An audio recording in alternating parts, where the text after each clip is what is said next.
हो सके एक बात का ध्यान अवश्य रखना। ये वाणी है, भगवान की अद्भुत कृपा है, बहुत कोमल अंग है। भगवान ने एक ही अंग ऐसा बनाया है, पूरे शरीर में आप देखना केवल एक ही अंग है जिसमें हड्डी नहीं है। कोई और अंग नहीं आप देखेंगे जहां मांस के साथ हड्डी ना हो। हर अंग, नाक है, कान है, कुछ भी, मांस भी है, हड्डी भी है साथ। लेकिन एक ही अंग है जहां हड्डी नहीं है, वो जीवा है। हड्डी नहीं है अर्थात जहां कोई कठोरता नहीं, कोमलता है,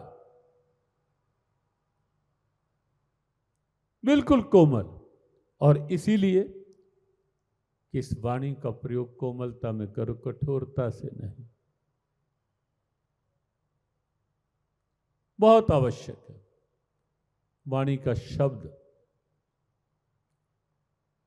बहुत सम्मान भी करवा देता है, लेकिन वाणी का शब्द कलह क्लेश का कारण भी बन जाता है।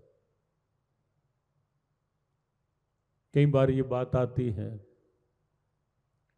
कि द्रौपदी का वह कठोर शब्द जो महाभारत में था, अंधे की संतान अंधी होती है, क्या यही युद्ध का कारण था? देखो, यही कारण नहीं था युद्ध का। कारणों में एक कारण था, यह भी केवल यही कारण नहीं था। लेकिन तो भी द्रौपदी के चीरहरण के पीछे द्रौपदी का वह कठोर शब्द मुख्य कारण था, जो द्रौपदी ने, आवश्यकता नहीं थी कोई किसी ऐसे शब्द की वहां, जो द्रौपदी के मुंह से निकल गया था, अंधे की संतान अंधी। और दुर्योधन के मन में उस शब्द को लेकर एक गांठ ऐसी बन गई थी और दुर्योधन ने बदला लेने की ठान ली थी। शब्द का प्रभाव बहुत दूरगामी होता है। इसलिए हृदय तराजू तोलकर तब मुख बाहर खो। बात बात में अटपटे शब्द, बात बात में आवेश के शब्द, बात बात में कठोर शब्द, बात बात में इस ढंग से बोलना। और हम तो कई बार कहते हैं अपनी सहजता सुरक्षित रखो, अच्छे परिणाम देती। घर परिवार में एक कलह क्लेश के कारण शब्द ही तो बनते हैं। थोड़ा संभल जाएं। बहुत सी चीजें संस्थाओं में, परिवार में, समाज में, बहुत सी चीजों से तो थोड़े थोड़े ज्ञान से को लेकर के, विचार को लेकर के बचा जा सकता है। यथासंभव बचना चाहिए।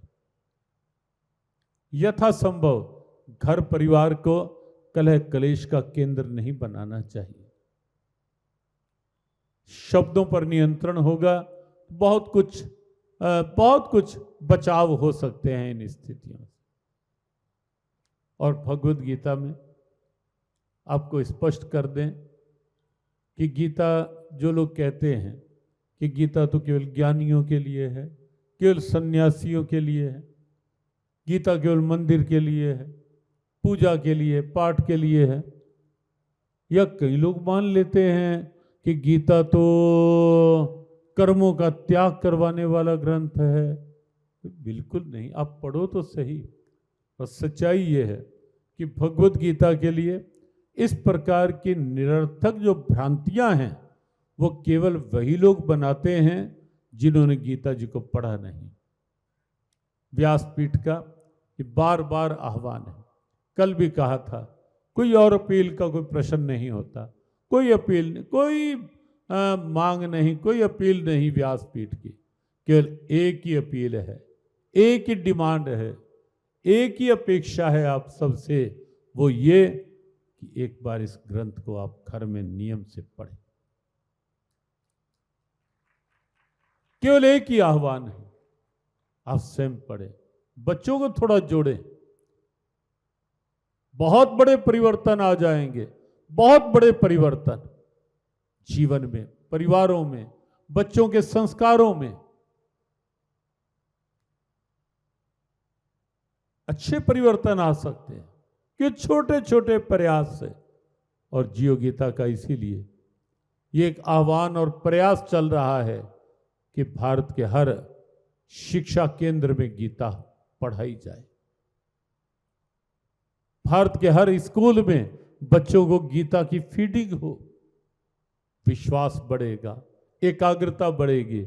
और आज का बचपन जो कहीं ना कहीं मोबाइल में उलझता चला जा रहा है, बचपन और यौवन, सच में यदि ये स्वभाव थोड़ा थोड़ा भी बन जाएगा ना, गीता से जुड़ने का, गीता पढ़ने का, गीता भाव बनाने का, बच्चों और युवाओं में एक नई चेतना आ सकती है।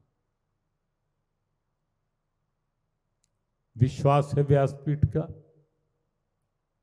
कि इन दिनों के इस सत्संग में आप सब अवश्य ही इस भाव का समर्थन करेंगे। कोई निजी भाव नहीं है किसी प्रकार से, कोई निजी अपेक्षा नहीं, एक ही अपेक्षा है कि हर बच्चा सुसंस्कारित हो, हर युवान अपने राष्ट्र स्वाभिमान के साथ, हर युवान अपनी सनातन निष्ठा के साथ अपनी ऊर्जा को सकारात्मक दिशा में लेकर आगे बढ़े।